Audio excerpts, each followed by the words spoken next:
Alrighty, Shalom. Peace, peace, peace to the family. Call all YAHAWASHI. Alrighty, this has been an anticipated lesson for a while. Um, I was supposed to release this like 2 or 3 years ago. But this topic is called YAHAWASHI conflict. Because we got a lot of brothers and sisters that don't understand um, from the Tanakh based and Torah only based brothers to the New Testament brothers that don't understand that it's all kind of all the same thing when it comes to the whole aspect of Yahweh Shai. Uh, we are Yahweh Shai. Yahweh Shai is us. And I'm about to prove that right now. Um, Everything Yahweh Shai went through, Israel already went through. You know what I'm saying? Some would say it's plagiarism, but the scriptures always repeat itself. You know what I'm saying? Is there a couple errors within the New Testament that I'm saying? Absolutely. You know what I'm saying? And it has to be maybe a translation error because the KJV is not the be all end all. To get a full understanding of what a text is saying, you have to study in its original language. Of course, the Ivrit for the Tanakh and the Torah, right? And you got the Aramaic. You do have an Aramaic New Testament out there, um, but the rest of Paul's letters, which Paul didn't write all his letters, by the way. You got Clement and a couple other church fathers that wrote some of those letters as well. Those are rest that are in Greek, which Greek is not an abstract, it's not a concrete language, no bad. So, but let's get into it. Because we're about to see the comparisons right now. Let's go to the book of Genesis. Uh, book of Genesis, chapter 42 and 1. And when Jacob saw there was corn in Egypt, Jacob said unto his sons, why do you look one unto another? Let's go to verse 12. No, let's go to 47 and 12. My bad. This is Genesis 47 and 12. And Joseph,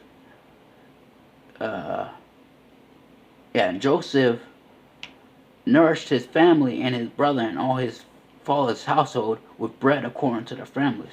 So, this is just illustrating that Israel went into Egypt. You get what I'm saying? We went into Egypt, okay? Remember, Joseph was a ruler over Egypt, you know what I'm saying? Or had a high position in Egypt, you know what I'm saying? And so, when you look at our culture, you will see that our culture has taken bits and pieces from Egypt, yes, Egypt, and it's taken a bit from Babylon, and it's taken from ancient Mesopotamia.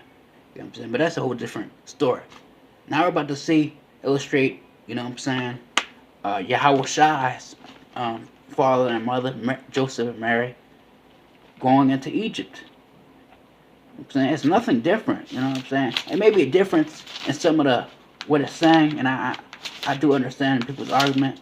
You know, you're not supposed to worship Yahweh Shai, which is idolatry. But let's get there. Matthew 2 and 13.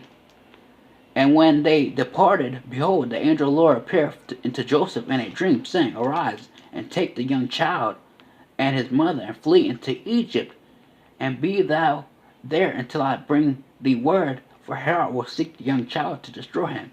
And when he rose, he took the young child and his mother by night, and departed into Egypt. Same thing, man. Same thing.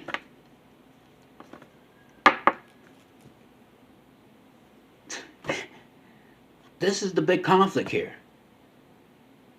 You know? And I think it's mainly because of the deification of Yahweh Shai. You know what I'm saying? Now, people saying, oh, well, he bowed unto, he bowed, that people bowed unto Yahweh Shai, they worshiped him. Not really. You know what I'm saying? People bowed unto Abraham. Did you read that part? You know what I'm saying? Bowing unto somebody is big on the Eastern culture. It means totally different. On the Western part, you think it's worship. On the Eastern part, It's a show of respect. That's why the Chinese people usually bow down to someone who's a higher rank or higher position than them. You get what I'm saying? That's the Eastern culture, right? We're people of the East. You get what I'm saying? Start guys is having a Western thinking for who break text. You need to read this in its original tongue. You get what I'm saying?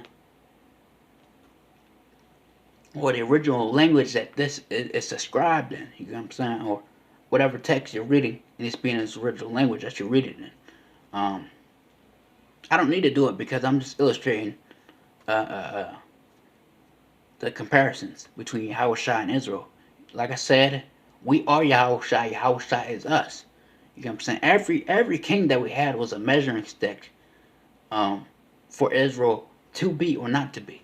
King David, Solomon, so forth and so forth. The wicked kings, are even an example of what not to be. These are the measuring sticks of righteousness or wickedness. That's all it is. The good and the evil. How about the baptism, right? Let's go to the baptism.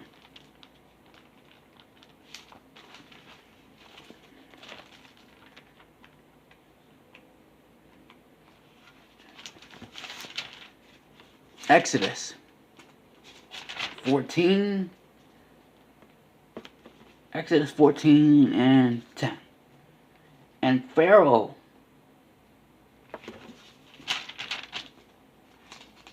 Exodus 14 and 10. And when Pharaoh drew nigh, the children of Israel lifted up their eyes, and behold, the Egyptians marched after them. And they were sore afraid, and the children of Israel cried out unto Yahweh. And they said unto Moses, because there were no graves in Egypt, thou hast taken us away to die in the wilderness. Wherefore thou hast dealt thus with us to carry us out of the hand of Egypt. It is not the word that would tell thee in Egypt, saying, let us alone, that we may serve the Egyptians, for it is better for us to serve the Egyptians that we should die in the wilderness. And Moses said unto the people, fear ye not, stand still, and see the salvation of the Lord, which he will show thee to you today. For the Egyptians whom ye have seen to today, ye shall see them again no more forever. You know what I'm saying? And that's where that baptism kind of comes into play, right? Israel got baptized. They passed over, which is why you have the Passover, right? You're passing, from getting out of Egypt. But on, New Testament side, you're passing on to being a new creature. That's all it is. You're passing over. You're becoming a new creature. Israel became a nation when they came out of Egypt, right? Fast forward, we become a new creature. You know what I'm saying? And all Christ means is anointed. So, Psalms, I believe the second chapter speaks about Israel is the Most High's anointed. Israel is his son. So it makes no difference, man. It's the same thing, man. Matthew 3 and 13. Then cometh Yahawashi from Galilee to Jordan unto John to be baptized of him. But John forbade him, saying, I have need to be baptized of thee, and comest thou to me? And Yahawashi answered and said unto him, suffer it be till now. Thus saith, becometh us to fulfill all righteousness. Then he suffered him. And Yahawashi, when he was baptized, went straight out of the water, and lo, the heavens were open, and saw the Spirit of God descending like a dove, and lighting upon him. And lo, a voice saying, this is my son, whom beloved, and whom I am well pleased.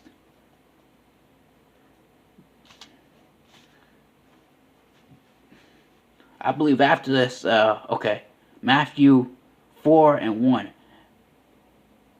Then Yahawashi was led up by the Spirit into the wilderness to be tempted of the devil, which of basically himself. Because he got the spirit and the carnal mind. So yeah, man. Yahawashi was baptized. Israel was baptized. You know what I'm saying? And baptism is not a new concept, because you have baptism with the Levitical priesthood. I think it's in Leviticus where it speaks about cleansing yourself, purification of the priest. You know what I'm saying? So it's not a new concept. But people making it, New Testament concept, that's not new. Pay attention to what you're reading here. Um, I can keep going. Exodus 16:1 speaks about Israel going into the wilderness. Matthew 4:1, which I just read. Yahawashi went into the wilderness. Same stuff. Exodus 34:29. When Moses came with the Ten Commandments, his face was shining. You know what I'm saying? Yahawashi in Matthew 17:2, his face was shining. You know what I'm saying? And you can look at some of these stuff from an esoteric aspect. You know what I'm saying? When it comes to Egypt, you got to get your mind out of bondage so you can ascend. You know what I'm saying? When it comes to the baptism, now you become changed. You got to kill yourself. You got to kill that wicked person in you. You know what I'm saying? That's why it says a carnal mind is enmity with the Most High, which means what? Your lower vibrations, what?